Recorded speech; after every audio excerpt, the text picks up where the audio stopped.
ஒகேனக்கலில் நீர்வரத்து அதிகரிப்பதால் பரிசல் இயக்க தடை. காவிரி நீர்பிடிப்பு பகுதிகளில் தொடர்ந்து கனமழை பெய்து வருவதால் கர்நாடகாவில் உள்ள கபினி அணையின் நீர்மட்டம் தொடர்ந்து உயர்ந்து வருகிறது. இதன் காரணமாக கபினி அணையிலிருந்து தற்போது சுமார் 12,000 கன அடி உபரி நீர் காவிரி ஆற்றில் திறந்துவிடப்பட்டது. இதனால் தருமபுரி மாவட்டம் ஒகேனக்கல் காவிரி ஆற்றில் நீர்வரத்து தொடர்ந்து அதிகரித்து வருகிறது. இன்று காலை சுமார் 6,500 கன அடியாக இருந்த நீர்வரத்து படிப்படியாக அதிகரித்து தற்போது 8,000 கன அடியாக உயர்ந்துள்ளது. மேலும் காவிரி நீர்பிடிப்பு பகுதியில் மழை தொடர்ந்து பெய்து வருவதால் ஒகேனக்கலுக்கு வரும் நீரின் அளவு மேலும் அதிகரிக்க வாய்ப்பிருப்பதாக தெரிவிக்கப்பட்டுள்ளது. இதனை கருத்தில் கொண்டு சுற்றுலா பயணிகளின் பாதுகாப்பை முன்னிட்டு ஒகேனக்கல் பகுதியில் பரிசல் இயக்குவதற்கு மாவட்ட நிர்வாகம் தடை விதித்துள்ளது.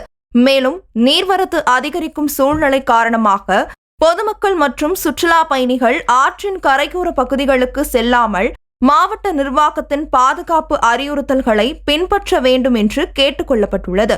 ஒகேனக்கல் நீர்வரத்து தொடர்ந்து கண்காணிக்கப்பட்டு வரும் நிலையில் நீர்வரத்து குறைந்த பின்னர் பரிசல் இயக்குவதற்கு அனுமதி வழங்கப்படும் என எதிர்பார்க்கப்படுகிறது.